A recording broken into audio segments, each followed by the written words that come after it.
And North Korea raises the stakes for potential nuclear conflict. The reclusive regime rubber stamps a law giving it the right to use preemptive nuclear strikes and dashing denuclearisation hopes.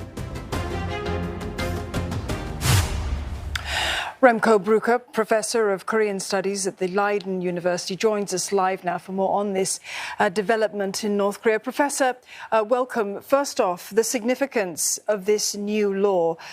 Does it really change much in how we're seeing North Korea's nuclear policy shape, and why the need to give itself permission to do this?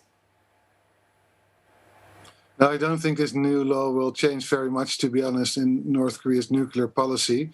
It more or less codifies the existing policy of enshrining nuclear weapons as North Korea's most valuable possession, really. So denuclearization is off the table, if it ever was on the table. Well, it certainly appears to completely close the door to diplomacy, to negotiations or potential talks. Kim Jong-un is saying this move is irreversible. Does this mean that denuclearization is completely off the table? Could there be any other avenues for this? No, I don't think so.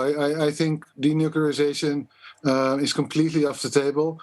I'm not sure whether it ever has been on the table. And the North Korea's possession of nuclear weapons is irreversible. And basically what Kim Jong-un is doing now is emphasizing that to the rest of the world, and mainly to South Korea and his new president, I assume. But the rest, we're also watching, the entire world is watching and seeing North Korea getting closer to Russia, standing up for itself and being very assertive and very confident in the possession of its nuclear arms. Well, the United States and its allies have been trying various ways to sort of influence North Korea and what it's doing from here. I mean, the global sanctions resolution has been very clear to stop North Korea from going any further with its nuclear ambitions. But how do you anticipate South Korea and Japan and the United States are going to respond to this now? I imagine all three countries would respond with a certain sense of urgency.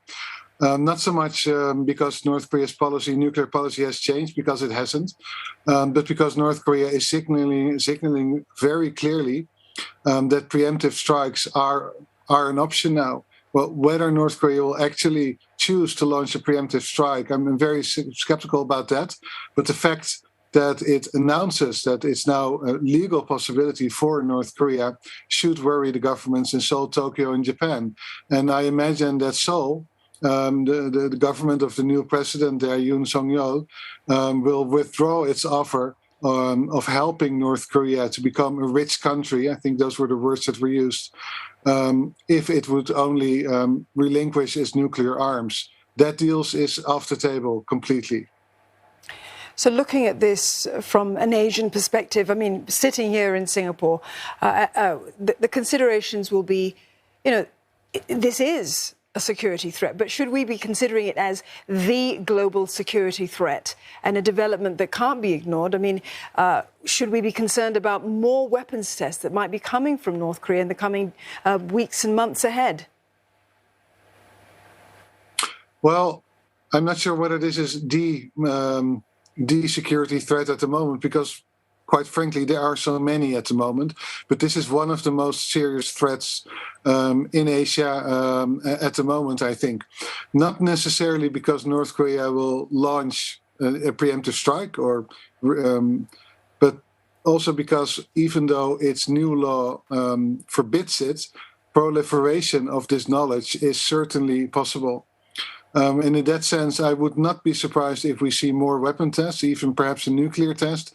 Because one of the things that North Korea has been able to continue doing the past few years, despite all the sanctions, is work on develop its weapons, its missiles, and one of the reasons for developing these weapons is not self-defense; it's to sell them on the market. North Korea needs the money; it needs cash from abroad. So that would be my, I think, the biggest threat that I see.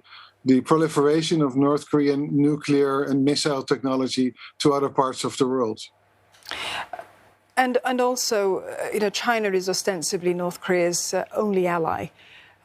Could it play a role here, particularly in light of this law that's been passed, in deterring Pyongyang's ambitions further?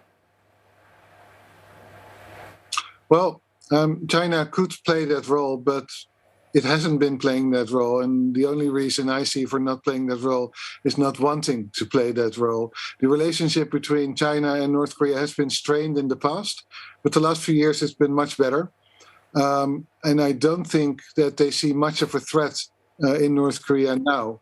I don't think they see North Korea as out of control. And as long as they don't see that, see any strange or unpredictable behavior from North Korea, I don't think it will try to restrain North Korea. Also because it's a very cost-effective way of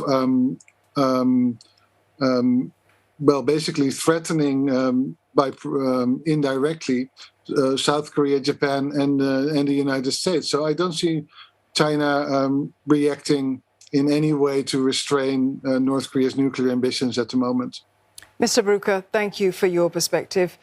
Remco Breuker, there, Professor of Korean Studies at the Leiden University.